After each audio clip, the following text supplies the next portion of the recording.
Coughs and sneezes, tummy aches and fevers, we all get them sometimes.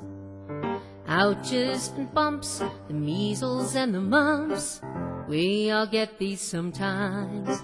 That's why we go to the doctor to find out what's wrong, how to keep our bodies healthy and keep our bodies strong. So when you go to the doctor, listen to what they say. They can help you from being sick someday.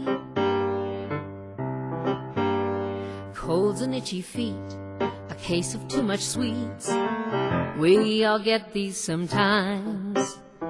Viruses, infections, sniffles, mixed concoctions, we all have them sometimes.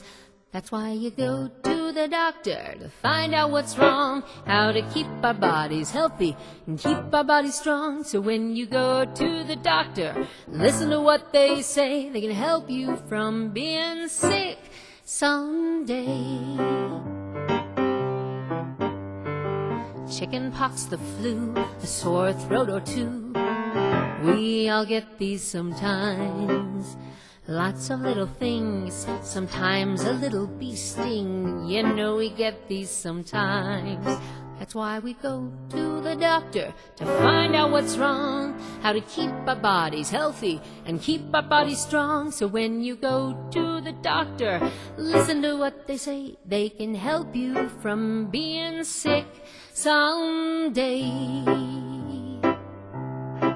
So when you go to the doctor, find out what's wrong, how to keep our bodies healthy and keep our bodies strong. So when you go to the doctor, listen to what they say. They can help you from being sick someday.